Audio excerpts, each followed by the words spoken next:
What's up, everybody? Rob Barrington back here for the weekly challenge, and we're halfway through the week, folks. Wednesday it is, which means it's boards 5 and 6. And take a look at what we're starting with, folks.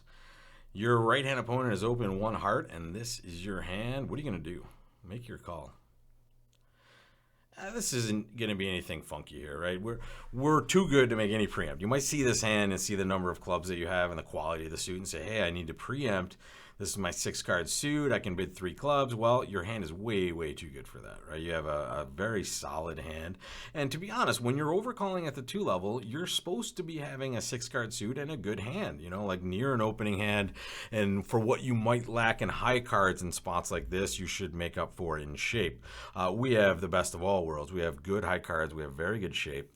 We're vulnerable, which shouldn't scare us. Our hand is so good, we are in there. But remember, partner should be expecting not maybe a hand this good, but quite a good hand for us to be in this spot. I think so many of you, and if you look at this, this is what a lot of people think an overcall should look like: 5 clubs and 10 or more points. When in reality, when my partner does this, I would expect a 6-card club suit and more towards an opening hand or better than what this 5 and dime type stuff looks like. So here, clearly we're going to mid 2 clubs. We'll see what happens on the way back. And now we're stuck with a choice at this point: 1 heart, 2 clubs by us, 4 hearts. So let's think about this. And this is what we want to think about when we're deciding. And this won't be a difficult decision, but I just want to take you through the thought process. What does their score rate to be when they make 4 hearts on this hand? And what we have to understand is, okay, they're not vulnerable, right? But we are. Right? So when they're not vulnerable, their score for making 4 hearts is 420, right? Just like we see right up here, our scorecard actually has the cheat sheet right there. 4 spades making 4 is 420. Well, what happens when we bid 5 clubs? Well, the first thing you should understand is the opponents are going to double a massive percentage of the time, close to 100, when they think they were making their game. Which might not be clear. 4 hearts wasn't a strong bid, right? But here we have to recognize that, they probably think they're likely to make their game, especially if East has some extra values. We know no one has more than 14 on this hand. So, partner might have something, and we might need to bid to get a good score. But can we know that? And what's the risk level? Well, the risk level is massive, right? Because doubled down just 2, and remember, we have to go to the 5 level, is minus 500. So if we choose to bid 5 clubs on this hand, if we get kind of, in a spot where we're feeling our oats, like maybe some of those bad bids you've seen me make before, we might choose to bid on, but we have to recognize that the risk is ridiculous, right? If we lose just 4 tricks, and just take a moment, count your losers, right? Well, there's 1 at least, there's 2, there's 3, and there's 4, right? I can see 4 losers in my hand. I can see a 5th loser probably if the ace of spades is to my left. Maybe a 6th loser if partner has diamond length, right? So this could be an absolute disaster for us. Even down 1 is minus 200. Do we think we're beating 4 hearts? Not really, right? Most of our tricks are in our 6-card club suit. So really, this is a spot where, yeah, they've made their bid, and no, we can't continue, right? If we choose to continue, I will tell you, it might be right, but we shouldn't be willing to take this amount of risk. And remember, it's an imps tournament, right? So here, if we go minus 420, it's not the worst thing. It's a non-vulnerable game, and the risk is just way too big for us to be continuing. Now, we'll see what happens when the dummy comes down, but at this point, we're just going to let this go. If we reverse the vulnerability, folks, now the difference is now they make 620 for their game, and that means we could go down 3 non-vulnerable and still be better than their game. So not saying that would be correct in this spot either, but at least it would make more sense score-wise for us to be in there, okay? So here, it's just too risky at these colors, so we're just going to pass, and the easiest lead of all time, let's lead our ace of clubs. And bingo. All right, dummy had a pretty decent hand, so take a look. Just look at the defense, guys. Wow, did you just see that? Sorry. Partner has a lot of clubs over there. Look at this. Partner has a 6-card club suit. So, so I mean, even if we bid 5 clubs, maybe the opponents probably bid on to 5 hearts here. They're voiding clubs. So we had a 12-card club fit on this hand. Not expecting to see the Clara Ruff this one. But let's just kind of peek at the defense against clubs. If the diamonds are holding, it's just going to go ace, king of diamonds. And now they only have to take a heart and a spade at worst at that point. And we'll hope that that's, at least what's happening here. But at this point, they're going to draw some trump. Looks like they had really good trumps on this hand.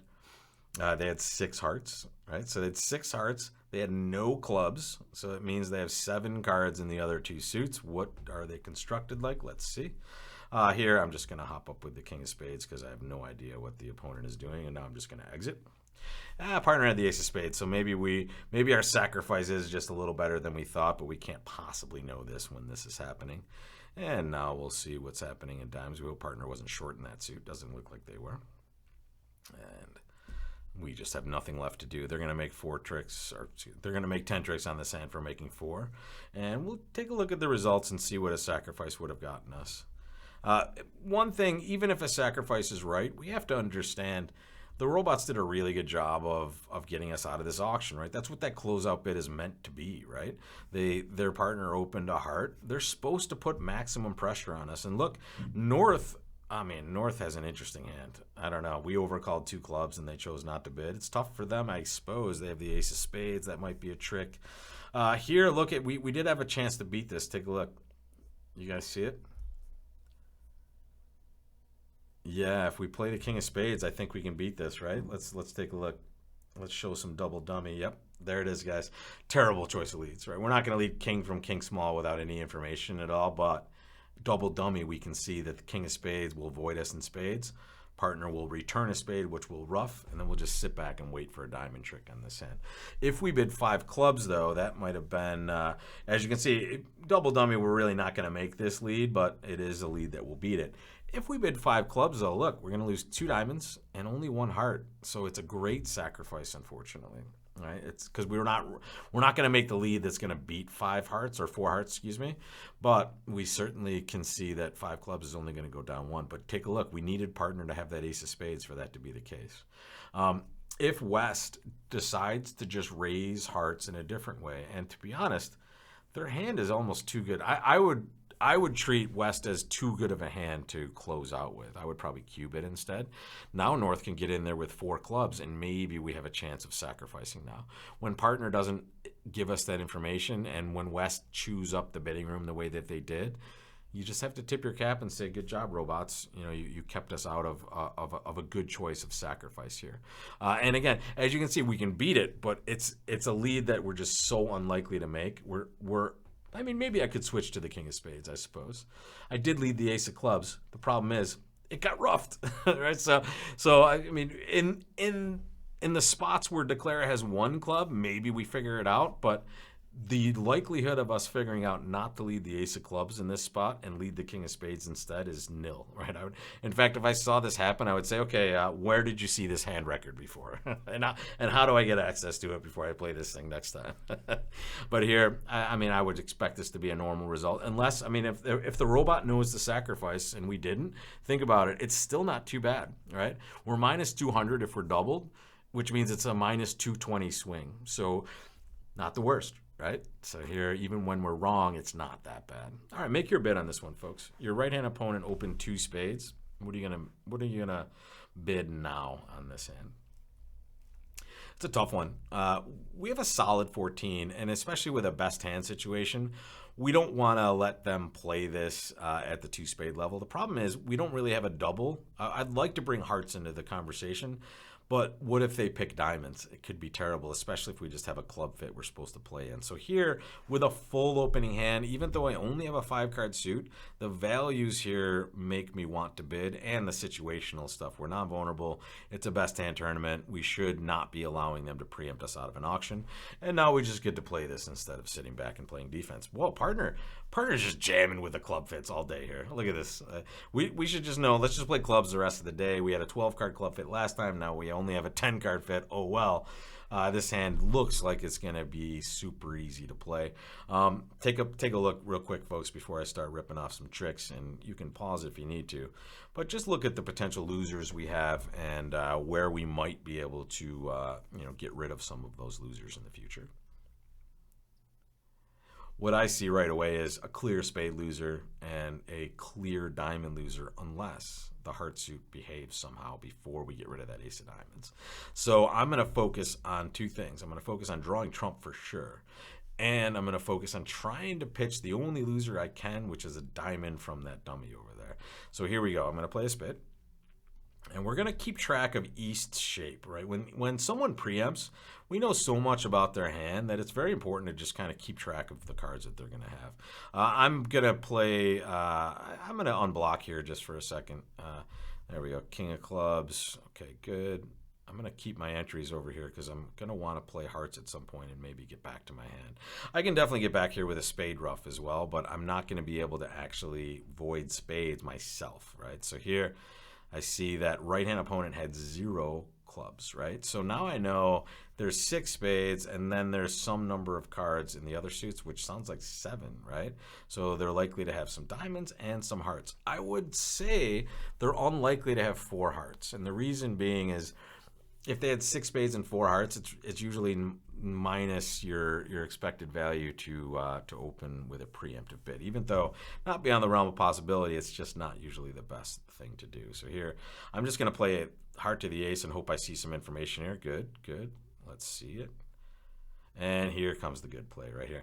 Here's the ace of diamonds. They're trying to clear diamonds before we can do some damage, but we're going to see if hearts are breaking. And unfortunately, they're not. Or at least if they are, I haven't figured it out yet, but I'm going to burn this just to make sure I'm not getting it wrong. Just in case the hearts are breaking. They did break. Take a look, guys. I miscounted this too because I wasn't paying attention because I'm busy blabbering. But I get to test it anyway, right? I get to come back to my hand because I have enough trumps and because I unblocked to get to this hand. Now I get to slide this 7 of hearts and pitch a diamond. And because I had so many trumps to deal with, I can just give up a spade and cross ruff the last 2. So, I'm not as excited about this as I usually would be because it's an imp format. So 1 extra trick is 1 extra trick. But if we lose by an imp or we tie, we'll know that this one made a difference for us at the end. So take a peek. I'm going to show you the results again. Really nice hand for the robot. I might just open this 1 spade, to be honest. It's pretty good, especially if you switch the diamonds and the hearts. I probably would open this 1 spade for sure. But take a look. Because the heart suit is 3-3, and because they haven't gotten rid of the ace of diamonds yet, we get to give up a heart, test out our 3-3 break. And again, if you don't pay attention to them pitching their cards, you have a chance to just slide it through and see what West does in that spot anyway. You're not really losing anything by loser on loser at your worst case scenario. So here, quite lucky with that heartbreak. But it's not as... once righty shows out of clubs, the hearts breaking becomes way more realistic, right? Because they have to have their cards somewhere. So very cool hand. I think we're okay. After this last 2 results, I think 5 will probably be a chop, or at worst it's, a 220 swing for imps. This last one seems like it would be normal. I would guess the robot would just be bidding 3 clubs and doing similar things. Maybe we gain an imp in that spot in a rare spot where they don't take as many tricks. But take a look at what we're starting with tomorrow, which will be Thursday. Nice 5-5 hand, something to look forward to. And I will either see you in the bridge quiz today, which is Wednesday on bridgelesson.com. We're doing card combinations today, which is one of the more popular versions of that class. And we have many other classes on the way, folks. So stay tuned to that on bridgelesson.com. Or I will just see you back here for the Thursday part of the weekly challenge. I think we're doing pretty well so far, so folks. We'll certainly find out on Friday, and we have 4 more boards to go. So stick with it, guys, and I'll see you tomorrow.